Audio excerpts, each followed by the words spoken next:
Thank you, Meryl, and great to see so many people here for this great webinar. It's going to be fantastic. My name is Robert Carr. I'm one of the many volunteers for the San Diego Building Electrification Coalition, SDB for short. It was basically formed by a group of SD 350 volunteers in basically around November 2020 to basically advocate for all things building electrification here in San Diego. It takes many forms. We'd like to do a lot of education like webinars here tonight, and then also advocate to our elected officials and our communities for building electrification, reach codes, anything to kind of get this ball rolling. And it's there's a lot of work to be done, and that's one of our goals there is to do that.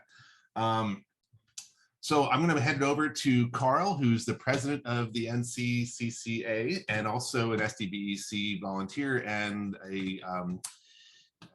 take it away, Carl. Thanks, Robert. So thanks everyone for joining us tonight. Again, a reminder, please, as you're hearing Jon talk tonight, put your questions in the chat. This is a great way for us to curate those questions and get them knocked out to Jon in a reasonable timing.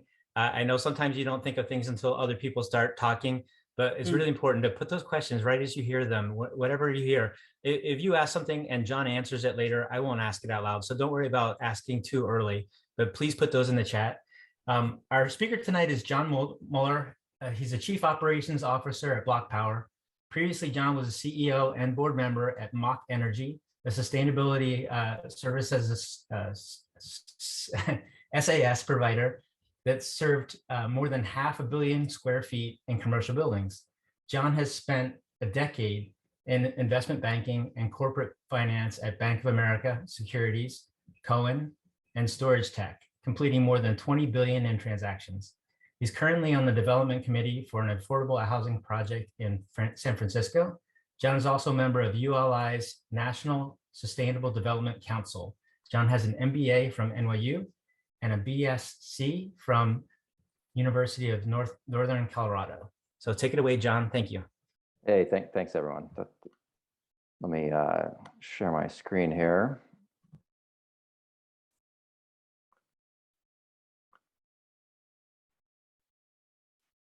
So yeah, I'm glad I was able to do this, and thanks for inviting BlocPower to join. I'm up here in San Francisco. I was talking to some of the team earlier. I love San Diego. I've been down there a couple times in the last month. My previous company, Mach, we did lots of work with REITs, including Kilroy in San Diego. We monitored like Liberty Stations and a lot of other buildings down there. So it's always had I love the city. So briefly, we'll go over who BlocPower is, what we do, and what we've done. I think we'll try to go through some of these slides, and we're about 7 years old, so we'll go through like what we're up to, in particular some stuff on the ground, which I always think is more interesting than just high level corporate items, and then leave some time for Q&A. So we're our CEO, who's actually on paternity, he does a lot of these things. He's prolific on podcasts. His name is Donnell Baird. If you haven't listened to any of his podcasts, they're highly recommended. He really talks a lot about his childhood growing up in New York. That's him with the vest there in the middle. This is something he's been passionate about for a long time. Growing up in New York, he talks about on the podcast, growing up sort of on the low income side of things, they had to use the oven for heat in the winter in New York City, which is just unbelievable and unsafe, and lots of issues with that. So working in low and moderate income communities has been something that's very important to him over the years. And he went to Columbia Business School and did all kinds of other great stuff with the Obama campaign, but kind of giving back to these communities is something that's really been important to him and to the company. We have a very strong culture. In most, it's almost one of the tests is one of the things I ask people is what their volunteer experience is, because we really need people that are dedicated to what we're doing. We are venture backed. We're really fortunate to have some strong investors. K4 Capital is our lead investor, Mitch Kapor. You may not have heard of him, but pretty much everything I did in finance, and probably what a lot of us do, is based on some of the technology he built. He actually was one of the founders of Lotus 123, and that he's ended up selling that company. And that's how he started his impact investing career. And he's had a long and storied career. We also have American Family as an investor, the insurance company, New York State's an investor, and we'll talk a little bit more about our financing offerings. But that's one of the innovations we bring, is actually providing financing for these projects, and we're fortunate that Goldman and Microsoft have contributed there, and I'll talk a little bit more about that in a few minutes.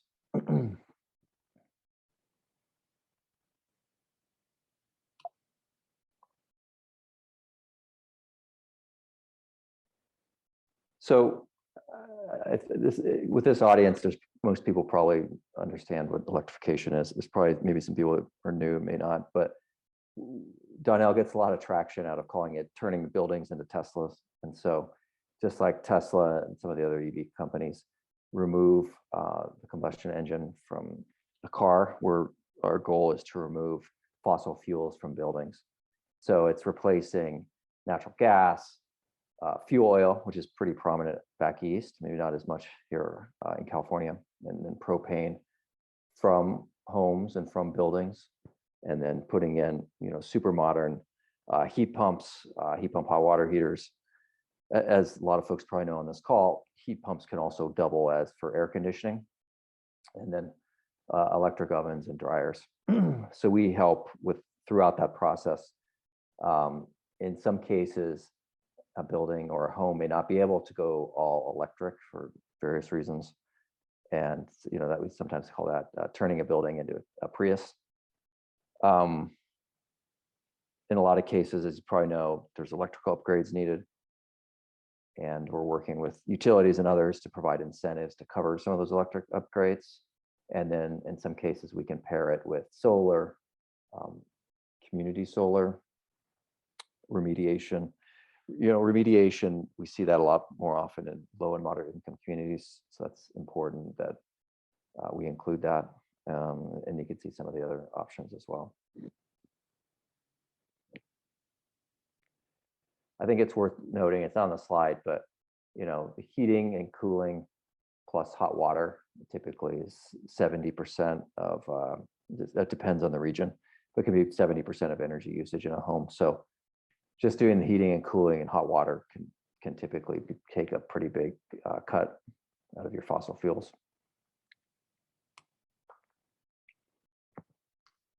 And so, what are the benefits? Typically, there's savings. I think we all know there's fossil fuel prices are increasing. We're a little bit hedged for the utilities, but they're still going up. Up here in San Francisco, PG&E's announced 25% increase in natural gas over the next couple of years. Other places, especially in the Northeast, they're seeing significantly higher natural gas prices and double the price for fuel oil, which helps make electrification more attractive than it already is. We're seeing indoor air quality as well. I think in terms of news from the front, I'm not going to say the name yet, but we were awarded a contract by a city that's got pretty big electrification goals. And, they went through like a typical RFP process, request for proposal, competitive process. I'm proud to say we were selected. There was a couple of data points. Interestingly, there weren't many others that were able to respond. And we'll talk about, I think, why. We've really built like a sort of turnkey solution. It's been a lot of work and still is a lot of work.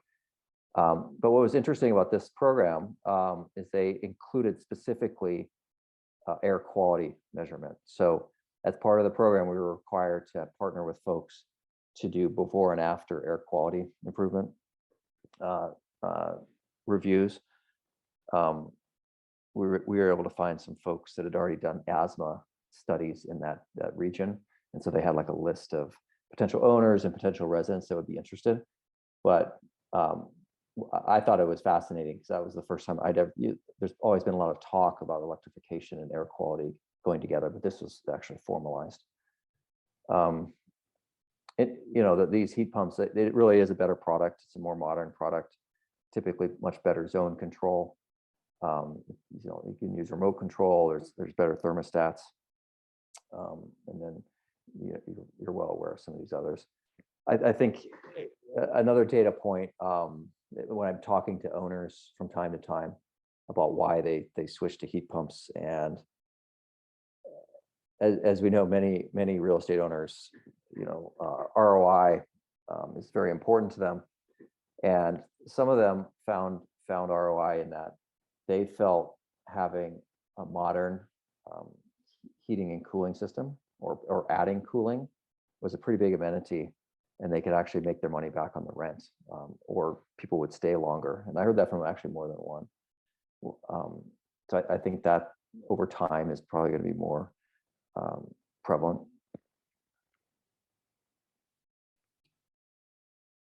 So electrification, lots of benefits, but what's the other side of the coin? It can be a lift, right? There's a number of different parties you have to coordinate with. Folks that have done renovations on the phone know this. You have to talk to the contractor.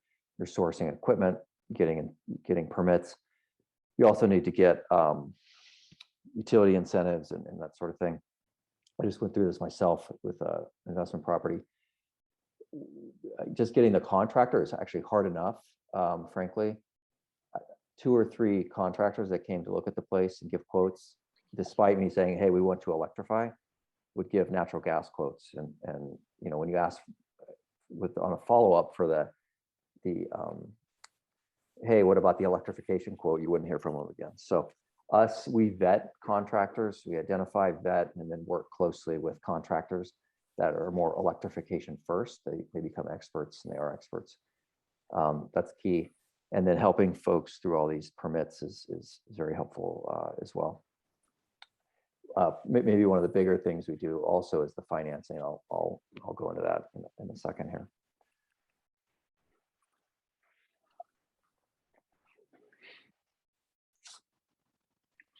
So our customers, we call it B2B to C.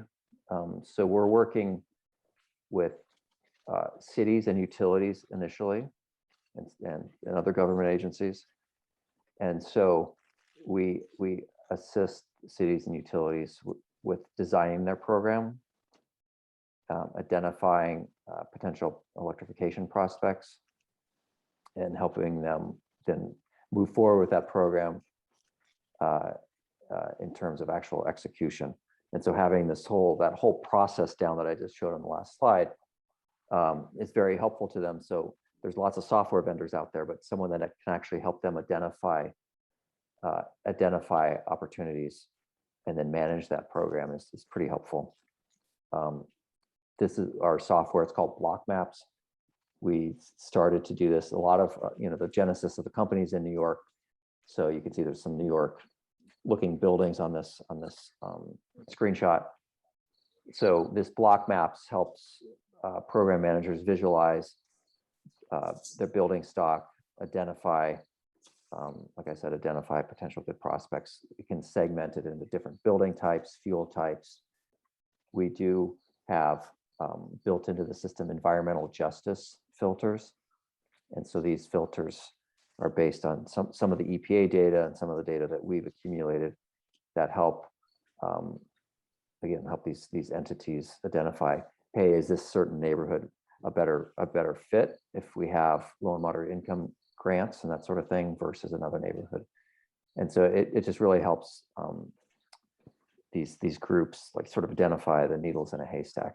I mean, just today I was on a call with the utility reviewing this, and I mean it was answering most of the questions they had because it helps them identify over here on the right hand side greenhouse gas mitigation, what the cost might look like, what the number of buildings might look like. And he was asking some interesting questions like, okay, once we identify this subset, how do we market to them? And we have experience in that, but just even having the names, addresses, and things like that for them to start and these are utilities in some cases, to start that conversation with these prospects that make a lot of sense is key to actually enabling electrification.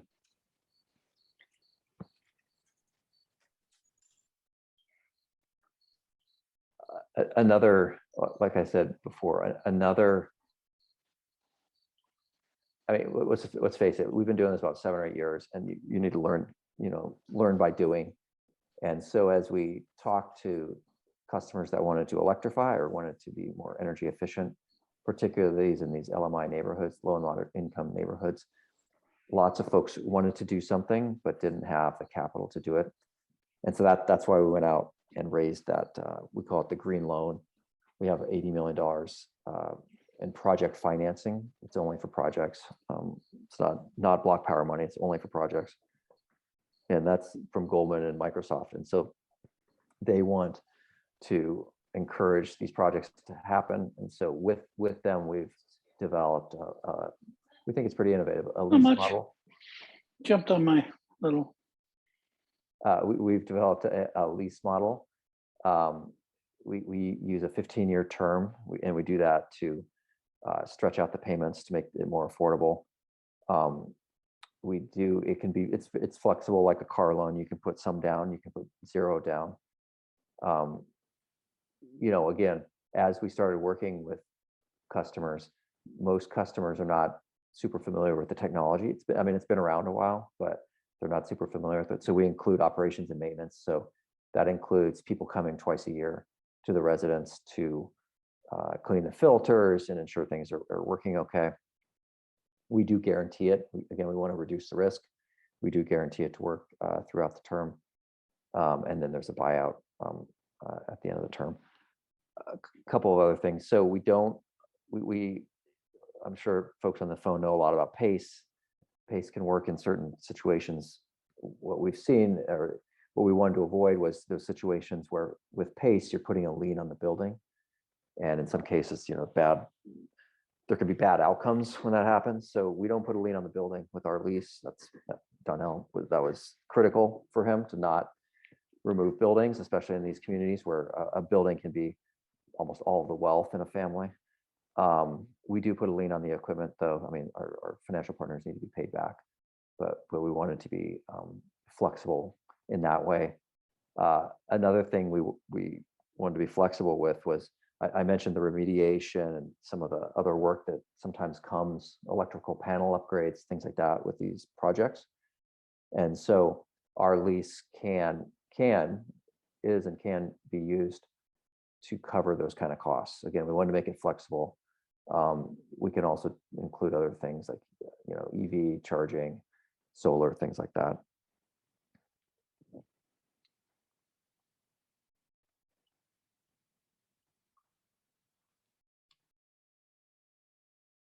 So we have this turnkey, right, which includes like inbound software to identify, and then there's lots of inbound technology. And then there's all the project management and financing. We're doing a lot of work in these low and moderate income communities, so that's environmental justice. But like I said before, there's lots of installers out there now that are just much more accustomed to natural gas infrastructure. There's other demographic trends, right? There's, at my last company, Mock, we wrote a white paper on this. I mean, the average property manager age a couple of years ago when we wrote it was something like 54 years old. A lot of these like property management, blue collar professions like installation, they're sort of aging.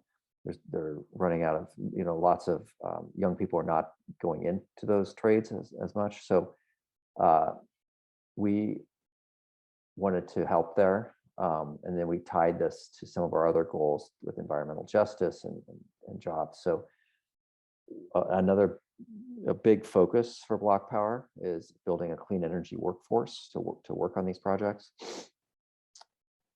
And that's what we're doing in New York. So we announced last year, I think September, a $37 million contract with the city of New York.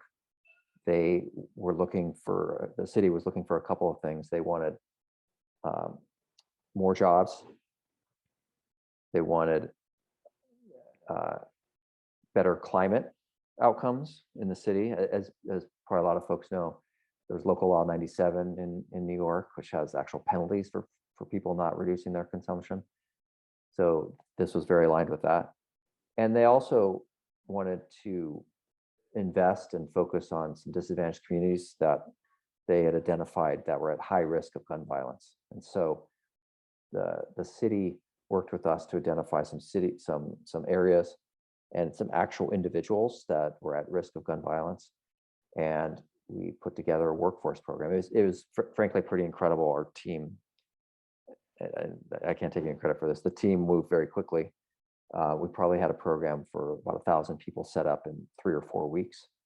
And it's still going today, and we're looking to extend it. We're looking to extend it now.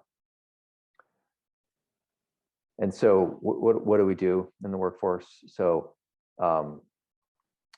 there's, as you can see on the left, there's some basic foundational training.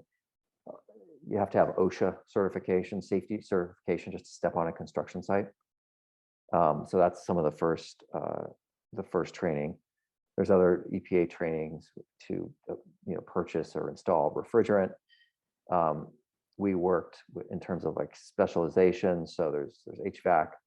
We are training some folks to be energy auditors, which is obviously a critical piece of lots of energy efficiency projects. Electricians. We do community. There's some community Wi-Fi aspects to this, especially in New York and Oakland and other places. And then, we put them on our projects. And so this helps everyone. The city, people have jobs. I'll list some of the stats here, but it gives people jobs. It gives us folks to help install these projects, which, like I said, can be challenging. And then it gives the city, they have experienced lower violence in these places where the programs occurred. And so it's one of those things that's really been beneficial all the way around, and that's why we're talking about expanding it.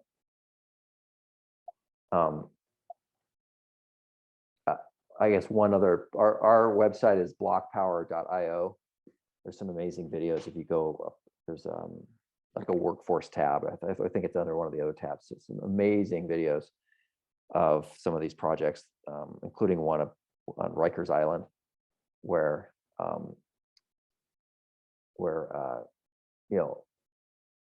lots of folks had either been there, been incarcerated there, or actually had relatives there and been there visiting. So it was an emotional time for a lot of people.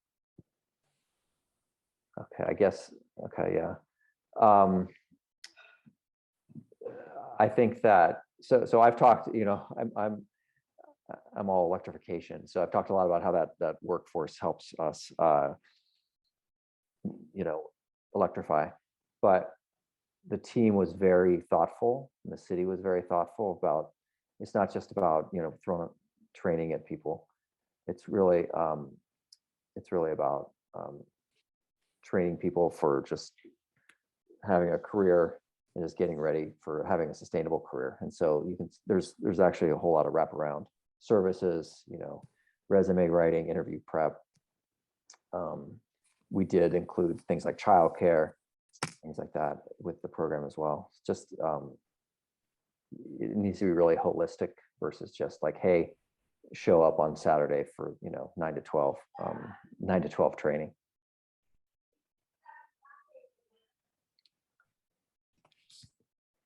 So what we've done,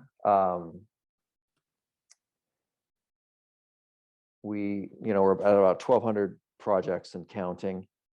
I'll talk a little bit more about Ithaca. We were named the program manager for Ithaca. That is public, and that's 6,000 buildings, and that's not the biggest city in the country. So the upside for BlocPower, but any company in this space is huge, really. And these projects have been across the board. They've been energy efficiency retrofits, lighting retrofits, air source heat pumps. Lots of them have been deep retrofits, and some have been sort of a combination of all. I mentioned Ithaca. So Ithaca, this is an interesting one. So there's lots of cities, especially in California, that are kind of in a similar situation. Ithaca has been thinking about electrification for a long time and just being more efficient and carbon goals. And so they announced a carbon goal or decarbonization goal. And he's a great win, really. But then where does the rubber meet the road? And so no city, right, has really the capabilities to right away decarbonize. So they were looking for a program manager that could do everything from identify these good prospects to market to them, consult with them, and then finance and install. And so they also ran an RFP process, quite a long one. But again, there weren't many respondents, I think, because it's challenging to build like all these capabilities, and we were selected. So anyway, it took. We're very excited about this. We're actually just kind of finalizing all the agreement. I will say, I guess, for what was interesting. So Ithaca is providing support in terms of marketing. They're over time, they're going to provide mandate support, things like, hey, once, right, currently new construction can't have natural gas. Eventually replacement will have to be electric, and then potentially even existing. This is not going to happen, tomorrow, but the plan is to offer more and more sort of legislative support. I haven't been on this call, the most recent call, but I believe there's also discussion about faster permits, lower cost permits. Again, anything we can do, all of us can do to reduce friction is super helpful. They did like one company helping out across the board. The financing, that money from Goldman and Microsoft, the green loan, is very useful as well, because again, the city didn't have a couple $100 million sitting around to decarbonize.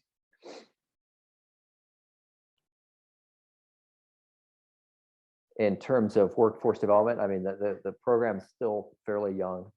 Again, we're very, very happy with the progress so far. About 1,200 folks have been through. 27% women, which is normally not a number you would brag about, but in construction, typically it's like 10 to 13% women, so we're twice that, which we're very happy about. Many folks have made it through the certification, which is impressive, because you can see the metric right next to that is 82% were previously unemployed. Bunch of jobs, that's increasing. And then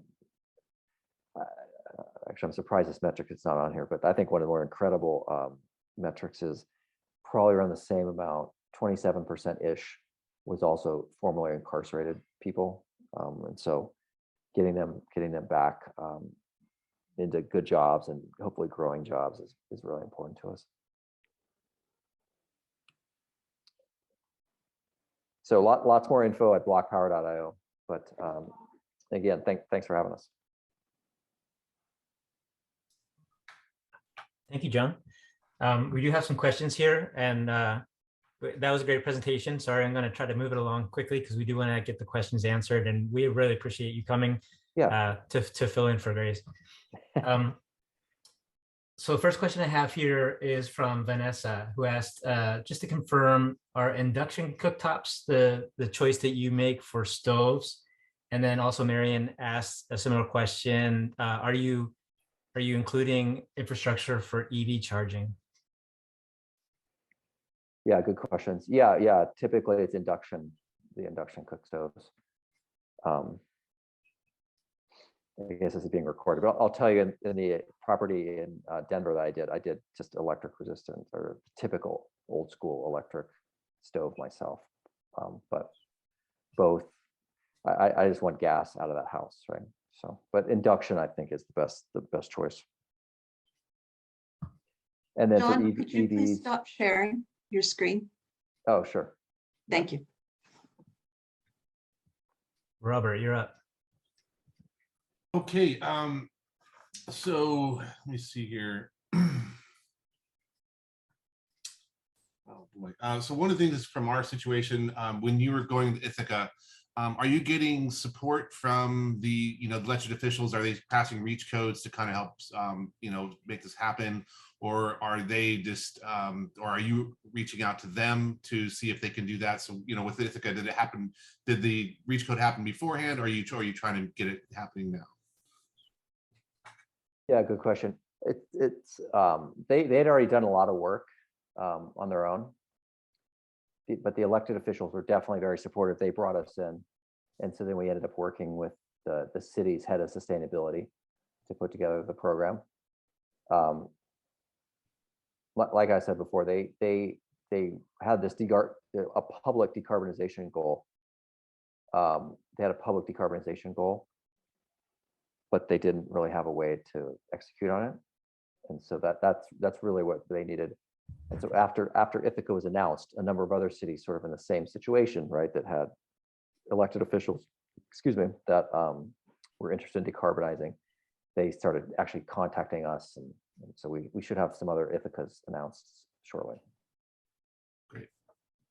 I made a mistake and cut you off before you got to answer about EV charging. Is that something you've done? I know starting in New York City, maybe that wasn't a primary concern, but are you doing that in other cities? Yeah, that's a good question. Right now, we're not doing much of it at all. That will change, yeah, as we move out of New York. And we just went through this whole long process, going back to my finance days, that I was involved in this adding Microsoft to this green loan. And so part of that process, and they were all great, actually, they're very committed. We said, hey, can we carve out some of this funding for EV infrastructure? Because before, the previous funding didn't really include that. So short answer is not really yet, but it's definitely, we specifically carved out some of that financing for that over time. Okay, there's several questions about the kind of financing model, the LMI model. And so one question was, what are the requirements for the financing, and, can individuals kind of jump in and get that package themselves? Yeah, so it's interesting. I'll answer the first question. So typically the way a lot of these institutions look at credit, right, is it's either individual or it's commercial. And so because we're doing stuff in New York, and that a lot of our experiences in multifamily a lot of our financing is more for multifamily or small commercial. But a building owner that has 2 units or above can qualify for it. We do look at the typical credit metrics. We do look at FICO scores, but again, just given our culture and given what we're trying to do, and actually both these firms were very committed to this too. We don't, if someone has like a low FICO score, they're not automatically eliminated. We actually look at a lot of other things when we underwrite, because again, we want it to be flexible as possible. And one of the biggest things we look at is, are they paying their utility bills on time? Because this lease, after a while, becomes sort of I'm saying an extra utility bill, but over time it should net out, right? And so if they're paying their utility bills, that means they're concerned with that sort of thing, and they're likely to pay us as well. And actually, there's lots of data out there. McKinsey just did a study during the pandemic that they surveyed, I don't know, a few thousand people about what they would do with their pandemic checks, and like 75% of people said they were going to pay their utility bill, and which was way higher than like rent, mortgage, anything else. I think those are down like to 30%. So we think it's a good credit.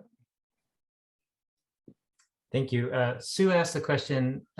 She said, partially because people aren't cooking at home as much, she's wondering if changing out the gas stove to electric really is worth doing?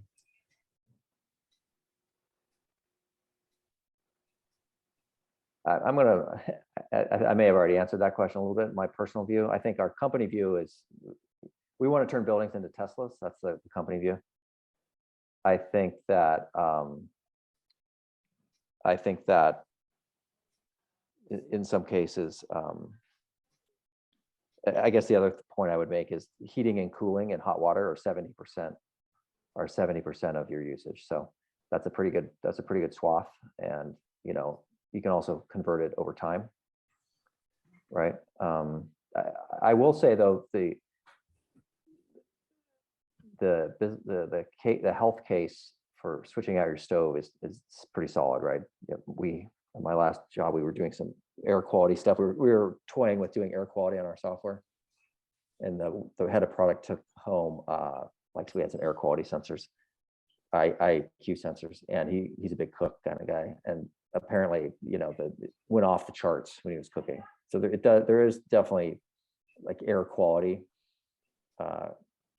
things to consider with stoves.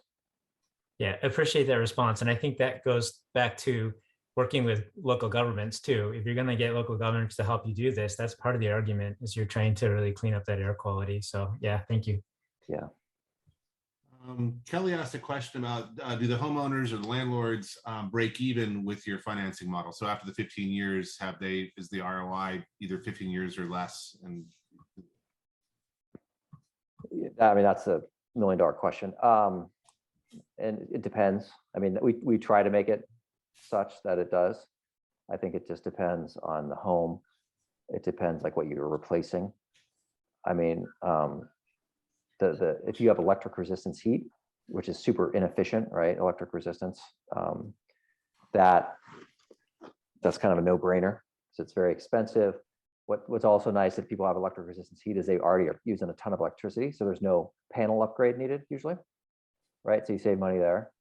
The folks back east that have fuel oil, that's super expensive. And natural gas, it's not as expensive as fuel oil, but it's getting quite expensive, which helps the ROI. I think so we do strive for it. I mean, it's not always going to be savings. Our CFO, he actually has a good analogy, which I'd never heard before. He's like, listen, people, our customers, he's a heat pump guy. He's got heat pumps in his place. You're getting a nice new asset. It's like getting a new Tesla. You're not going to be able to pay for the Tesla with the gas savings, right? You're probably going to have some savings, but it's not going to pay for the Tesla. So it just reduces. In some cases, again, we strive to have it pencil out for sure, but in some cases, some savings will help you pay for a better and probably more valuable home. Thank you. One clarification, because you mentioned PACE, and John asked, is that PACE? Is that different than PAYS? And maybe you could just, because we are recording this, just to clarify, what is PACE? Yeah, PACE is, it's PACE. I believe it's Property Assessed Commercial Energy Efficiency, maybe, something like that. And so it's a program that's been around, I don't know, maybe 10 years. And the whole idea was also to, so I mean, it came from the right spot, right? It was like, hey, people want to do energy efficiency projects, but how do we finance these? And so this is a program where you can finance it through your property taxes. So instead of having a lease payment like what we have, you basically pay more with your property taxes over time. And I mean, I think it's done pretty well. I mean, there's lots of projects that it's worked on. I think I'm not sure that its track record in these low and moderate income communities is that great. For folks that watch Jon Moeller, he did a piece on it maybe a year ago where there was instances of companies being very aggressive marketing this platform in low and moderate income communities. It's sort of a esoteric type of financing, and so people were signing up for it, putting solar on their house, not saving money, and what the big difference with PACE is, it doesn't, it puts a lien on the building, on the home or the building. And so just Google John Oliver PACE and there's a whole thing on it. And anyway, so some aggressive sales tactics result in folks losing their home. And so I don't think that's the norm actually, but we wanted to, we always wanted to avoid, all that. So we just put a lien on the equipment. I mean, our financial partners need to be paid too, but we're definitely not going to take a home. Marion was asking, are you getting pushback from the fossil fuel industry? And if so, how are you handling it? Yeah, I mean, I think in some cases, there's some cooperation. I mean, some utilities, natural gas utilities, or folks that have natural gas businesses, they also have goals set by the state, usually state level goals that they need to reduce carbon. They also have significant infrastructure that's coming down the pike, infrastructure investment. And so, there are times when we can work together with those folks. And I think I saw this, someone pop up with a question, a chat there. Or one last, the industry as a whole, the natural gas industry, there is some pushback there. They have quite a lobbying effort. And so all these natural gas bans that like Ithaca and others have put together, there's also sort of bans against gas bans in certain, in kind of a lot of states. And so I think that it sort of depends on the state. It sort of depends on the state, and there's lots of moving parts on these things. Thanks. John, you spent a lot of time talking about workforce development, and definitely appreciate that. I know for years I've been envisioning like armies of people walking down the street, helping them convert their homes. And you guys are the first people to actually, really visualize that so that we can understand what it would take to do all the retrofitting that we need to do. I'm wondering, do you work with local unions, IBW, the plumbers unions? Are they excited that you're coming in and developing your own workforce? Do you have any kind of pathway for folks to also join the union? How does that work? I think yes to all of the above. This is more of a Donnell question. So Donnell was on a couple of like the Obama campaigns, and actually some of his work was done with the unions. And so I guess suffice to say, yeah, we support unions, and we support our workers, our workforce trainees, so ideally getting into the unions. Yeah, but that most of that work has been done so far in New York, frankly. So I think, to my knowledge, there's not as much union presence in California.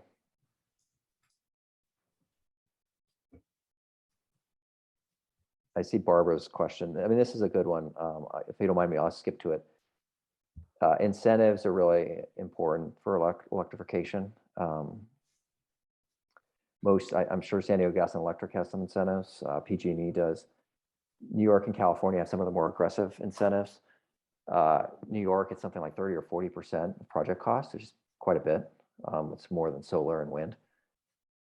My advice, we're actually going through, this is real time. This week, New York, the incentives were so popular that they ran out of money early. And so it's like they just informed people this week.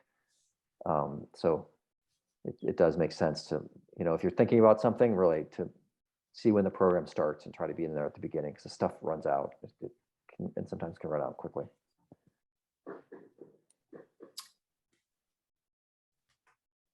Yeah, we're having a similar problem. We have the tech program. I'm sure you've heard of it. That's out of money here in San Diego. So, we're trying to find ways to get extra pots of money for that, because there's definitely a lot of demand out there, and people want that. And it's got to get that, government support. I appreciate that, Robert. One other thing. So follow this. I guess it used to be called Build Back Better, but it's being scaled back, right? And if something does pass, originally there were some heat pump incentives in there. I think it's like 4,000 per home, 8,000 for low and moderate income community or income home.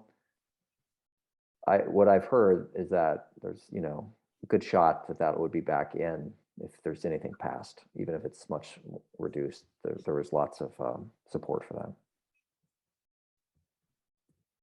So we had a question about scaling. Does BlocPower see itself, you know, Elon Musk says Tesla doesn't want to build every electric car. They just want to share the space with others that will do it.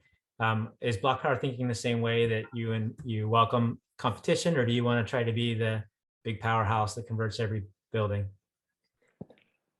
I mean, I think we want to grow for sure. I mean, we're raising a lot more project financing right now to do this, but just because of the challenge, right? And the number of buildings, there's more than 100 million buildings in the U.S. alone. There's got to be other folks out there, and there are other companies that are doing a great job doing this, and I think we are a key enabler, right, with all this tech and the financing and expertise. But just to be clear, we work with third-party installers, so those are the folks that are actually doing the good work, and so we need them, and that's key for scaling.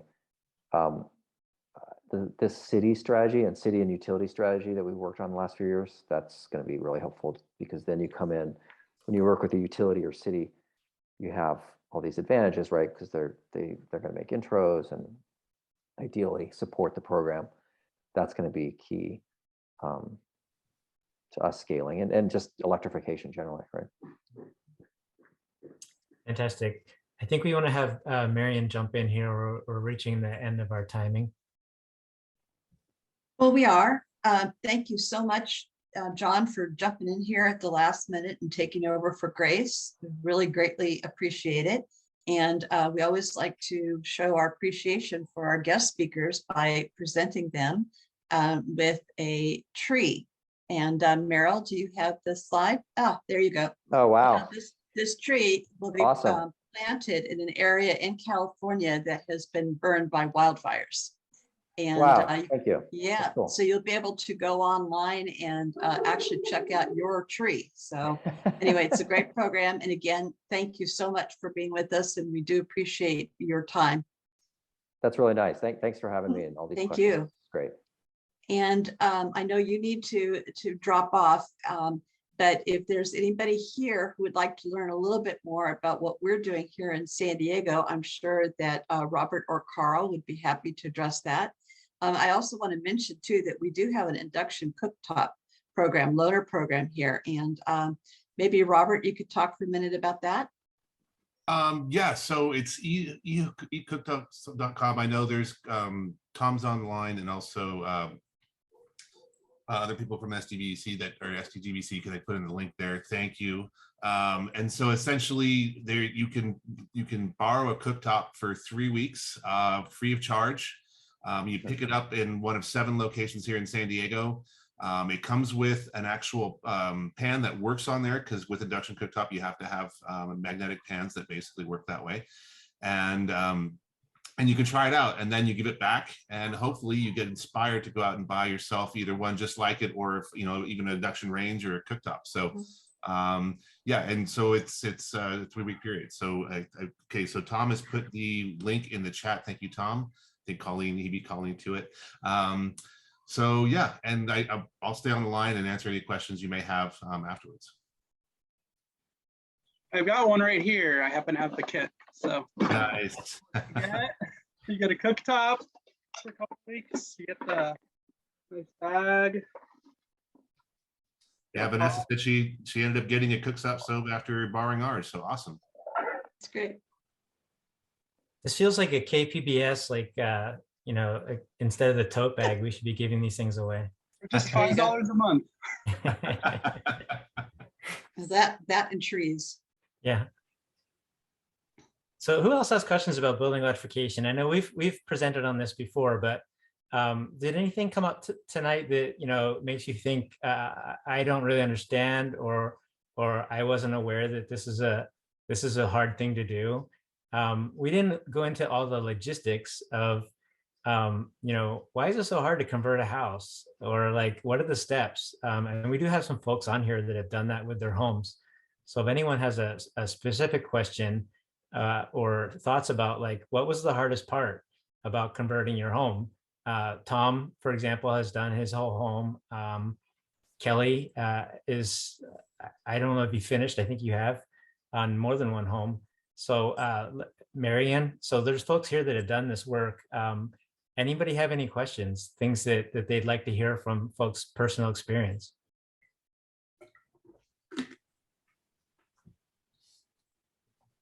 You might give John an idea about how to make BlocPower more powerful.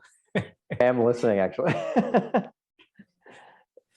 I know something that has challenged my wife and I is, do you drop everything and just change everything all out, or do you come up with a plan of let's replace that appliance when it burns out and know what it's going to take? And actually, John, while you're still here, one question that I had was, you mentioned the Prius model of maybe in some cases not fully getting all the gas out. In that case, do you try to make it all electric ready so that the appliance is ready to be swapped when the homeowner finally is able to? Yeah. I mean, a big part of that's like the panel upgrade, right? And in some cases, maybe there's just some sort of infrastructure reason where maybe it's going to be a long time before it's full electrification for just a piece of it, right? I mean, one other thing, I mean, some places like in the Northeast, there's some folks are keeping the gas furnace for the winters. We actually believe, not unsurprisingly, that cold climate heat pumps are fine, and there's lots of evidence. There's like 1,200 approved SKUs for cold climate heat pumps, so you see that from once in a while. But just like a lot of people started with the Prius and moved to all electric, right? I think it's we'd love to see all electrification, but we do feel like it's a nice bridge.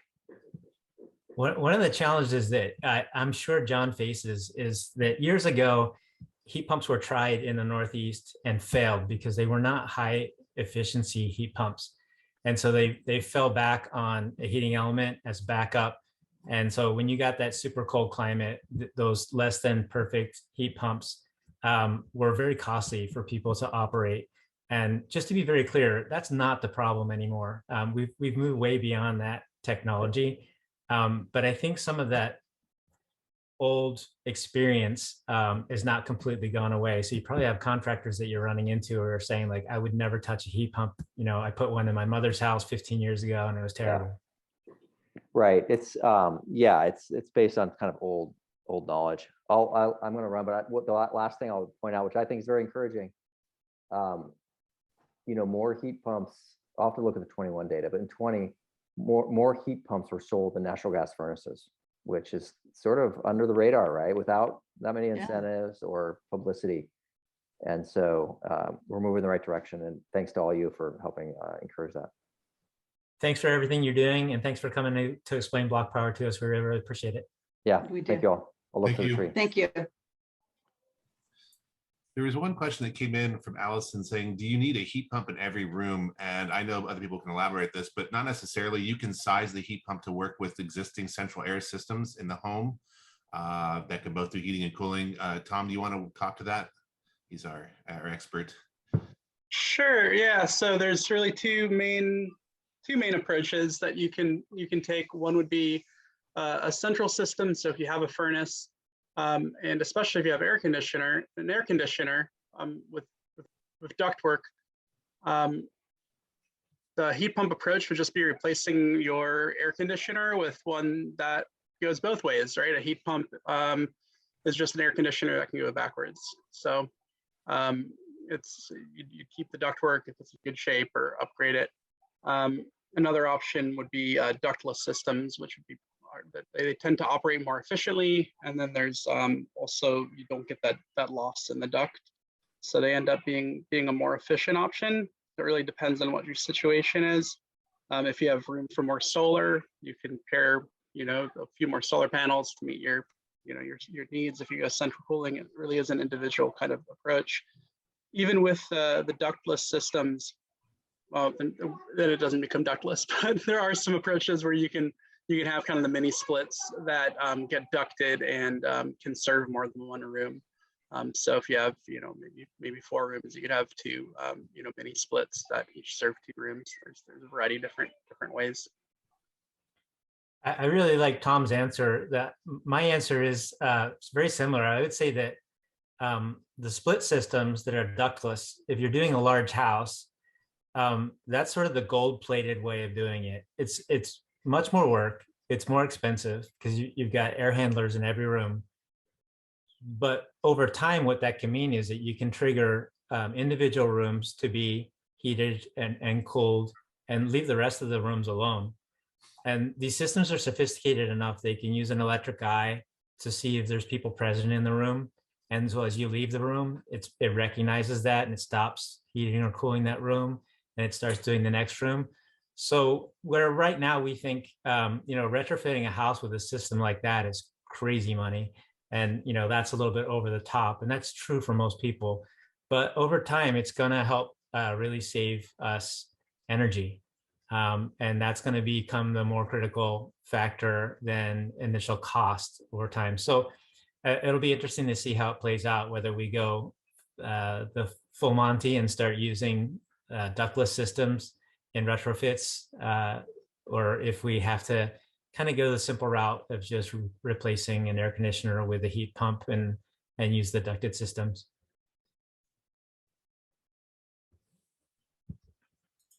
There is an emerging alternative.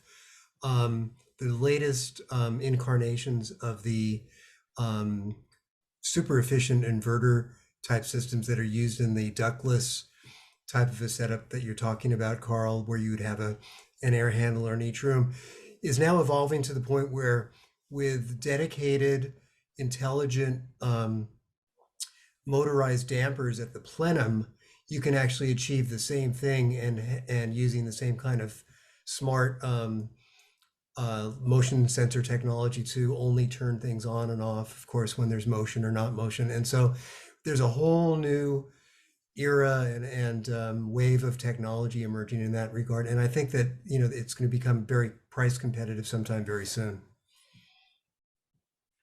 Folks, I work with trying to get the local unions to get engaged in building electrification. And I'll tell you, that's a sell that I keep trying to do with our friends at the Plumbers and Pipe Fitters Union, because they're also the HVAC engineers. And I don't think they understand how much work is involved with converting over all of our housing stock. And historically, they've relied on big projects to get unions involved, and they don't always work with the smaller contractors. But that doesn't have to be the case. And judging by what Meryl just pointed out, what I pointed out about the fact that, there's lots of ways to go in a house. You can go simple or you can go big, and it's not necessarily more costly to go big when you're thinking about long-term savings. So this is a place where we really need people that know what they're doing. We also don't want any of this, the coolant, the HFCs, to get released. So we need top quality people that, have undergone years of training. We can't leave this up to, self-trained people or people that just, it's a family business. I taught my son, he mostly knows what's going on. No, you have to get certified on how to handle this refrigerant, because it's really critical that none of it gets released, and that, people are thinking about the right pathways. Tom, you've probably seen examples where over time the buildings stop using a certain refrigerant, start to use another one, and then people have to, change out a whole cooling system. Yeah, and that is one of the considerations for some of these ductless type systems, like the VRFs, where you've got a lot of refrigerant going through a building. That can, that's a lot of refrigerant that could end up leaking and causing climate impacts. So we try and look at a balanced approach for that. Yeah, but there are some, on that note, like as much as CO2 gets a bad rap, deservedly for climate perspective, as refrigerants go, it's hard to beat. It has a global warming potential of 1 compared to other refrigerants that are in the hundreds or thousands. So there are some products out there that use carbon dioxide as a refrigerant, which certainly has some climate benefits.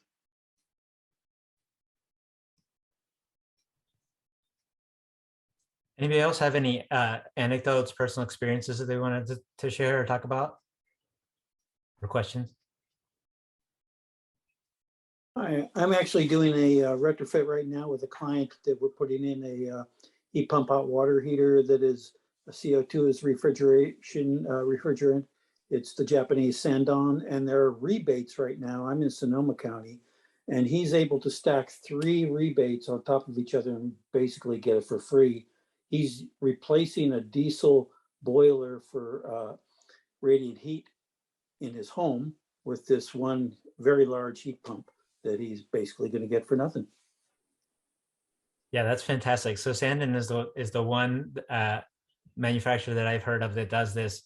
And when I asked Nate Adams, who's doing a lot around the country on Electrify everything, he did say that there's a qualification for why CO2 has problems with doing the air conditioning side of things.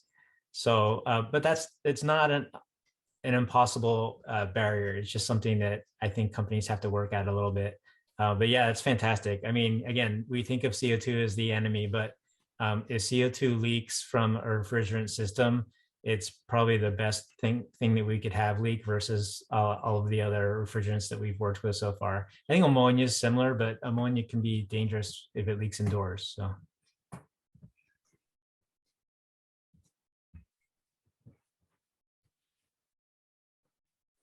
Yeah, I love the gadgetry, but it's do a good envelope first. Do the retrofits and reduce your load. That's the low-hanging fruit there. Yeah, it's a good point. And folks, I do encourage people to do their homework a little bit. You may be in a situation where you do have to replace a water heater, or you do have to replace your heating system, your furnace, or your air conditioner. And you're going to get a recommendation from your good old HVAC, specialist or your plumber that might not be consistent with stuff that we're talking about here tonight. And that's okay. That doesn't mean they're trying to rip you off, but they may not really be up to speed on what the new technology is.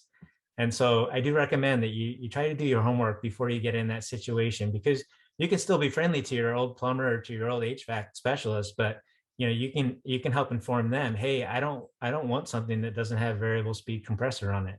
I don't want a single stage, or don't tell me that a dual stage is as good as a variable speed. It's really not. The efficiency gains that you get with some of the newer technology is pretty important. And it's not uncommon for folks to just try to swat at this with basically high BTU equipment. They're like, well, this thing, it'll handle what your house needs. And that little puny thing, you won't be able to handle that in your house. Your house won't be able to, or your cooling system won't be able to handle that. So try to do your homework, because eventually all the contractors in the area will really know how to use this stuff. But right now, it's still a little bit of a challenge. And Robert, you could probably speak to that more, because you've been working with local contractors. You're muted. Sorry about that. Yeah, so starting kind of early last year, we were reaching out to contractors to, kind of educate them on and try to encourage them to start working on heat pumps. And right about that time, the tech rebates were kind of getting slotted in. So we got a lot more interest when they realized there was money to kind of dangle in front of their customers and stuff like that. But they're, the contractors here, they know what the big ones, Bill House, they install, from what I'm hearing, as far as on the air conditioning side, they're installing tons of heat pumps. It's very popular. They're pretty comfortable with that. But the heat pump water heaters it's a little bit different animal. And so there is a little bit of pushback on that. But there are some. So if you go to the Clean Energy Connection, all right, Kelly just put it on there, switches on, Clean Energy Connection. You'll put in your zip code, and vetted contractors here in San Diego that have done this work, you will show up. There's quite a few of them there. So again, get your quotes, do your due diligence on that, but essentially, at least that's a good start on that. But the first going of it was slow. People would say, no, we don't do that. We don't do that. Even big big, big companies here in San Diego, they don't say we don't install heat pump water heaters. So that was kind of shocking to hear. But then that tune changed quite quickly when there was, lots of money involved to help promote that. And I'd say, go ahead. I just wanted to second what you guys are both saying. It's hard sometimes to teach an old dog new tricks, and they know what they do, and they know what their margins are, and they know what they have on the truck. And so you want to plan ahead and start looking at these things. If you're in the North Bay, Sonoma Clean Power just opened an advanced energy center where they had 3 of the hot water heat pumps on display, a lot of the other heat pump technology. They'll loan you an induction cooktop or a little single burner to try out. And it's really a nice resource to be able to walk into right in downtown Santa Rosa. And they're open 5 days a week. And I would encourage you. They just opened about 6-8 months ago. So if you're in the North Bay, there's a resource for you. I'm sure there's others throughout the state. But hey, this is a great little gig that you put on here. Thank you. We talk sometimes about, earthquake preparedness, and everybody gets lazy about that. They think about it at one point in their lives, and then, okay, the big one's not going to happen, so I'm okay. In the case of your appliances, we do need to replace all these things eventually. Some of these things can be repaired, time after time, but then there's going to be that point where your appliance gives out. And it's just fantastic preparedness to be read ahead on, like, what am I going to do? What's my plan? If you have an electrician come out to help you change out one appliance, you need to run 220 for a water heater, for example, ask that same electrician, what's it going to take to get my whole house electric ready? And they'll spend the time to talk with you about, well, what other gas appliances do you have? I have dryer. I have a spa outside with a heater. I have a gas fireplace, but I don't use it. And they'll give you some honest answers about, like, well, running all of those 220 runs, that, I can quote you this now, but also you may need to upgrade your panel. So let me go take a quick look. That's the right time to make those decisions when you've got an electrician around to help you make a plan. You don't want them to do the work 2 and 3 and 4 times and then eventually say, actually, I have to pull that whole panel out now and completely rewire a whole new one. Plus, we have to call SDG&E to do trenching. So it's really wise to think ahead. I know the folks that on the call that have done their homes over time. It's been a little bit of heartburn, but they've learned along the way what they would do differently if they did it a second time.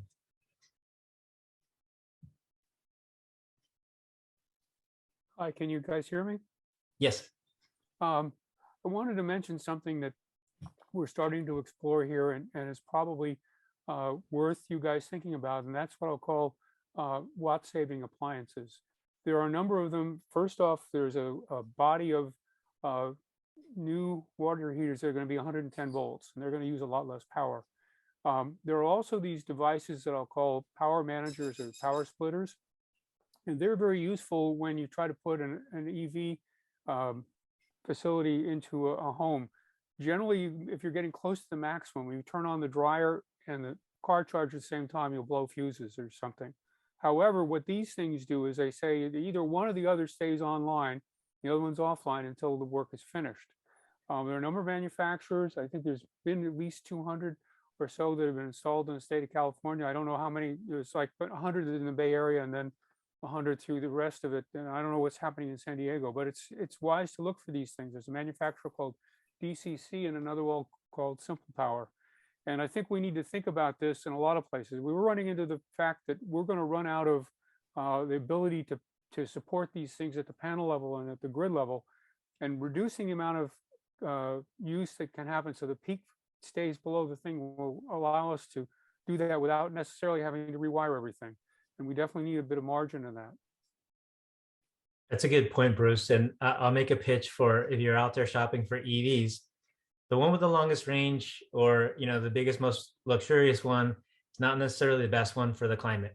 So please consider wisely if you are choosing an EV, pick what you can get by with. Don't necessarily go for the biggest, most badass one, because some of these things, if you plug them into 110, it would take 48 hours to charge. And there's a reason for that. There's an awful lot of juice that these things use to roll down the road.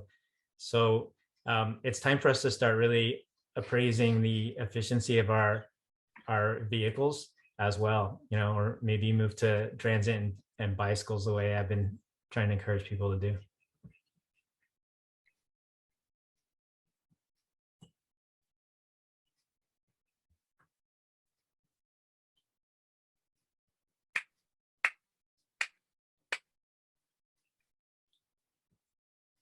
All right, folks. Well, I think we're at the end here. We really do appreciate everybody coming out tonight. This was good to engage with BlocPower. Now that y'all have met John, when we're trying to figure out what to do here in San Diego and the option comes up, do we get a manager to do this or not? You've all been at least introduced to how BlocPower is going to do it. And we can all help weigh in on what's the best way to help the whole city. And we've got 18 cities in our county. So lots of work to do. Appreciate everyone coming out tonight. And we hope to see you again next month at our next presentation.